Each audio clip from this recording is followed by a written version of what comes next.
All right, lesson 410 is systems of linear inequalities. And in this, you'll start to understand how you can use graphs. What you learn here about graphing will help you in the next section when you're doing a lot of word problems, story problems. So basically the idea is we already know what a line looks like. We know that y equals 2x minus 5. This is a line. And this represents all the points on that line. So I'm going to go ahead and graph this line. Here we go. So y equals 2x minus 5. 1, 2, 3, 4, 5. So here we go.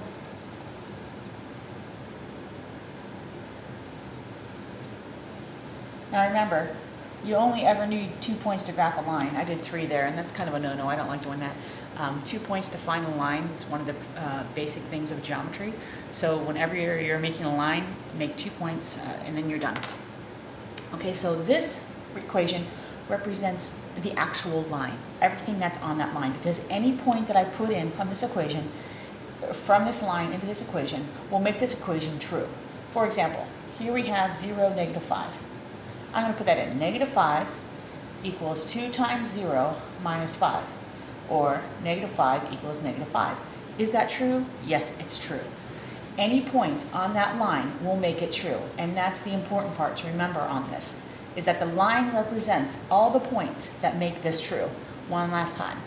If I have, let's see, this is 2, negative 1. And I put that in here. Negative 1 equals 2 times 2 minus 5. Or negative 1 equals negative 1. Is that true? Yes, that's true.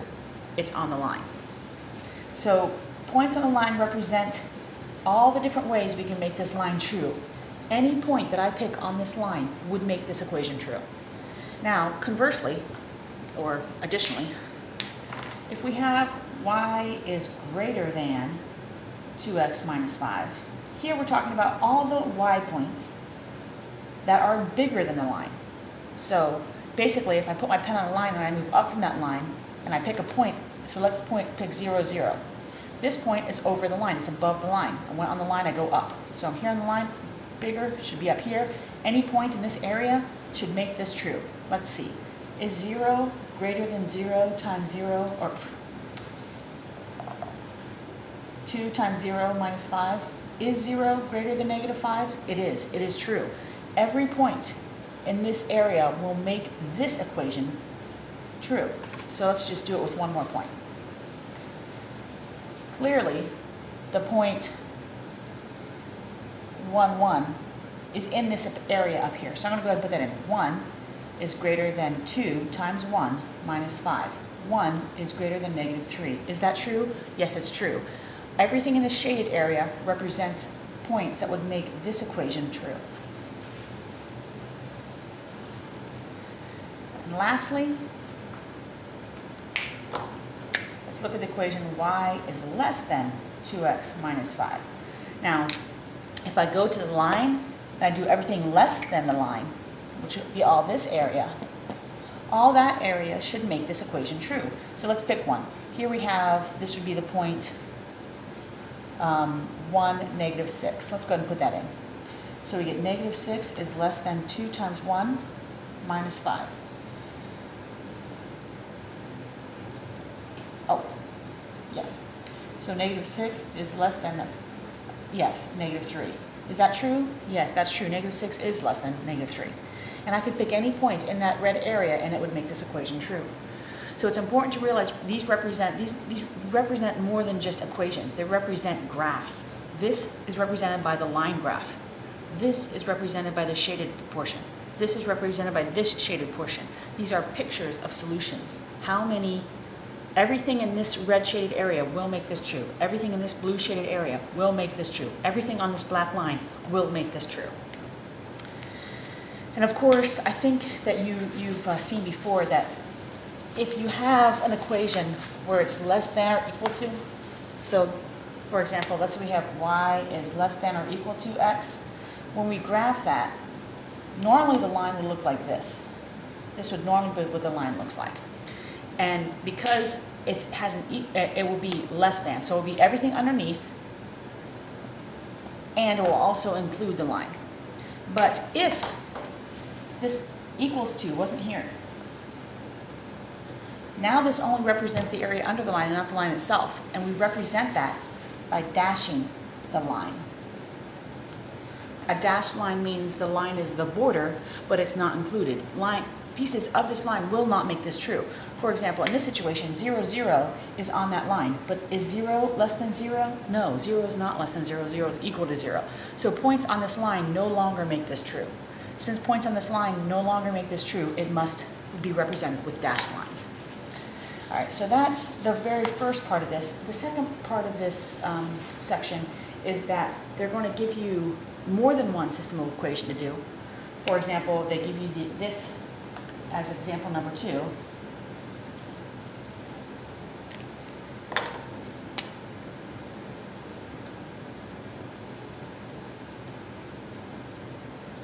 Okay, now we'll go ahead and we'll graph these lines. This line, of course, the intercept's -5. 1, 2, 3, 4, 5. And we're so here we go. We're going to go up 2 over 1. And it's greater than this line. It's everything greater than this line. So, but not equal to. So when I make my line, there's my line. Now, I want all the y's greater than this line. And I always think about putting my pen on the line and going up or down. If it was less than, I would go down. If it was greater than, I go up. You can also do it by picking a point. Like I could pick 0, 0. So I'm going to pick this point. I'm going to put it in.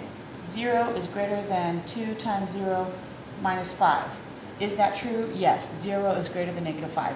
Therefore, I shade everything on the side of that point with the true point on it. So the point that makes the true equations on this side, so I shade everything on this side. This represents all the answers for this equation. Now we'll do the same thing here with this less than or equal to. Now less than or equal to means it's going to include the line. So I got to go to +3. 1, 2, 3. Here we go. And it's going to be rise over run, which would be down 1, forward 3. So down 1, 1, 2, 3. Here we go. And this will include this line. So I can just make that solid line like so. And now everything is less than that line. So I put my pen on the line and I go down. I go less than. It's everything in this area. Now, when we look at this set of equations, these sets of equations like this, together, I'm going to look for what areas on here are shaded. Well, it doesn't include this line, but this line is the boundary, this dotted line here. It includes all of this, and it includes this line. So my solution would be as if I removed this shading, and I removed this shading. And I'm saying, okay, this is my solution set, and they have that represented in their picture as well. So all you're doing is you're graphing the two things, you're shading them appropriately, and by shading them appropriately, you're coming up with the set of answers. Any answer from in here, so let's just do this. Let's look at this point, or let's look at this point. This point would be 3, 1. Because this point is in this solution set, I should be able to put it in for this and get a true statement. I should be able to put it in for this and get a true statement. So let's go ahead and do that. If I put it in here, what I get is 1 is greater than 2 times 3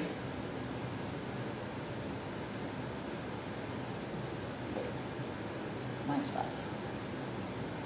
And of course, we see that wrong. What did I do wrong there? Oh, it's -3, not +3. Dirt. So I get 1 is greater than 2 times -3 minus 5. 1 is greater than -11. Is that true? Yes, that's true. Now let's go ahead and do that here. So we have y, which is 1. 1 is less than or equal to -3 times -1/3 is 1 plus 3. Is 1 less than or equal to 4? Yes, it is. Those are both true statements. Any point that I pull out of here or on this line in any way will make both of these things true. And The homework for this will be all the review questions, 1 through 10, and then odds, 1 through 15, and also number 16. So not too many problems, but you should be able to, you're doing this by graphing, so you should come up with pictures that help you understand the solution. And I recommend using crayons or colored pencil, or something like that to do the different colors. I found that when I was teaching in the classroom, it really helped a lot of students. Your homework will also be written down online, so you can always check the homework sheet there.